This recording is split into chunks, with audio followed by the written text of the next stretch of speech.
Hello, and welcome to Read Us a Story. What shall we read today? How about Mr. Tickle by Roger Hargreaves.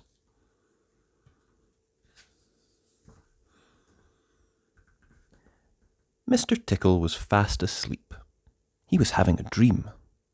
It must have been a very funny dream, because it made him laugh out loud, and that woke him up.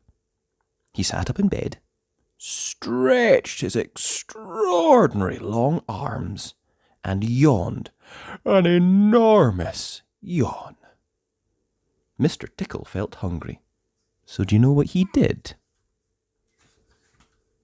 He reached out one of his extraordinarily long arms, opened the bedroom door, reached down the stairs, opened the kitchen door, reached into the kitchen cupboard, opened the biscuit tin, took out a biscuit, brought it back upstairs, in through the bedroom door, and back to Mr. Tickle in bed.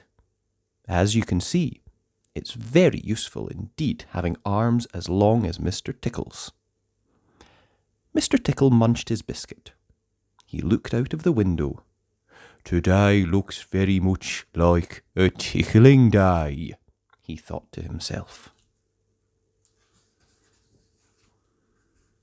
So, later that morning, after Mr. Tickle had made his bed and cooked his breakfast, he set off through the wood. As he walked along, he kept his eyes very wide open, looking for somebody to tickle, looking for anybody to tickle. Eventually, Mr. Tickle came to a school. There was nobody about, so, reaching up his extraordinarily long arms to a high window ledge, Mr. Tickle pulled himself up and peeped in through the open window. Inside, he could see a classroom. There were children sitting at their desks and a teacher writing on the blackboard. Mr. Tickle waited a minute and then reached in through the window. Mr. Tickle's extraordinarily long arm went right up to the teacher, paused, and then tickled. The teacher jumped in the air and turned round very quickly to see who was there. But there was nobody there. Mr. Tickle grinned a mischievous grin. He waited another minute and then tickled the teacher again. This time he kept on tickling until soon the teacher was laughing out loud and saying, "Stop it! Stop it!" over and over again. All the children were laughing too at such a funny sight. There was terrible pandemonium. Eventually, Mr. Tickle thought that he had had enough fun, so he gave the teacher one more tickle for luck, and then very quietly brought his arm back through the open window. Chuckling to himself, he jumped down from the window, leaving the poor teacher to explain what it was all about, which of course he couldn't. Then Mr. Tickle went to town.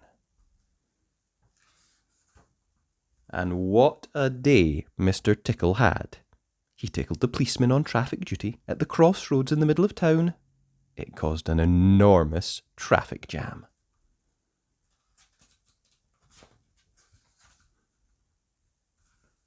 He tickled the greengrocer just as he was piling apples neatly in his shop window.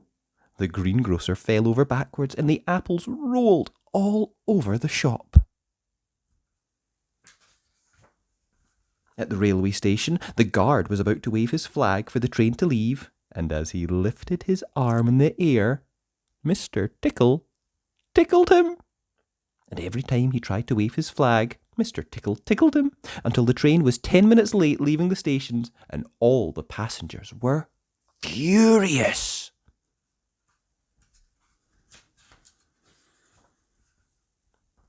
That day, Mr. Tickle tickled everybody.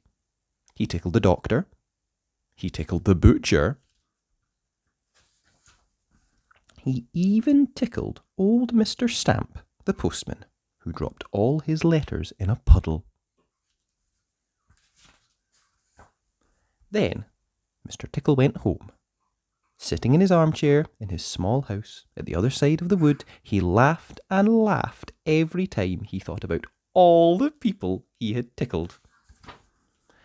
So, if you are in any way ticklish, beware of Mr. Tickle and those extraordinarily long arms of his. Just think, perhaps he's somewhere about at this very moment while you're reading this book. Perhaps that extraordinarily long arms of his is already creeping up to the door of your room. Perhaps it's opening the door now and coming into the room. Perhaps, before you know what is happening, you will be well and truly tickled. And that was Mr. Tickle by Roger Hargreaves. Hope you enjoyed that. If you did, be sure and like the video. And remember, you can always subscribe to the channel at Read Us a Story. Thanks. Bye.